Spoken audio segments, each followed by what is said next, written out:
ऋषि मुनि क्या कहते हैं? 100 काम छोड़ के भोजन करना चाहिए। फिर बोले 1 लाख काम छोड़ के भगवान का भजन करना चाहिए।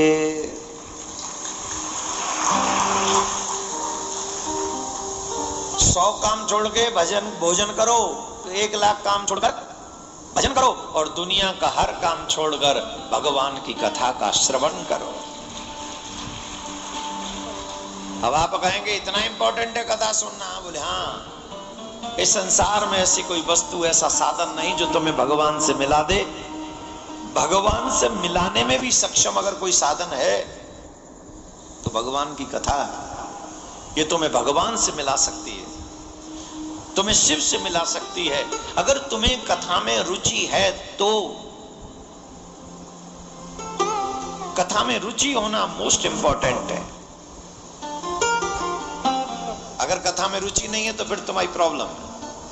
कथा सुननी चाहिए। ये काम, ये क्रोध, ये छोटे हैं, ये बहुत छोटे हैं। इन सब का बाप है अभिमान। जहां अभिमान प्रारंभ हो जाता है वहां से मनुष्यों की तो बात छोड़ो, देवताओं का भी पतन हो जाता है। वहां से देवताओं का पतन भी प्रारंभ हो जाता है जब अभिमान अंकुरित होता है। और प्रॉब्लम यही है कि अभिमान, ज्ञान बहुत है पर मुझे अभिमान हो गया, इसका ज्ञान कभी नहीं हो पाता है।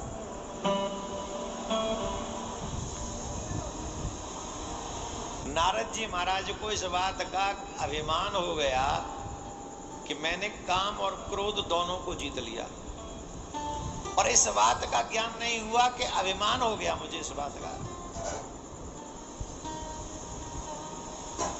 और जब शंकर भगवान के पास में गए, कल गए थे ना, शॉर्ट में सुना दिया था, गए। फिर शंकर भगवान ने जो बात कही थी ना, वो बहुत अच्छी बात कही थी। शंकर भगवान ने नारद जी से कहा था, तुमने मुझे अपना वृतांत सुनाया तो बहुत अच्छी बात है, मुझे सुनाया कोई बात नहीं, पर मैं तुम्हें अपना मानकर एक बात सुनाता हूँ, समझाता हूँ, सिखाता हूँ, तुम मेरी उस बात को मानना। और ये बात मैं तुम्हें क्यों समझा रहा हूं मालूम है?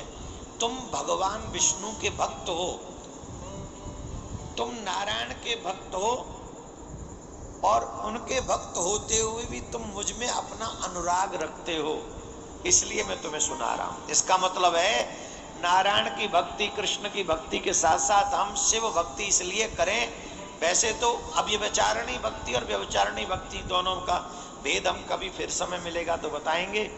वैष्णवों के लिए इतना ही बता सकते हैं कि शिव में और कृष्ण में कोई भेद नहीं है। हमारे प्रिया कांजू ही शिव के रूप में हैं, ये समझ लेना चाहिए। जिन प्रिया कांजू में हमारा चित्त अनुराग सहित है, अनुरक्त है, वही प्रिया कांजू शिव रूप में भी हैं, उन्हीं की कथा हम सुन रहे हैं।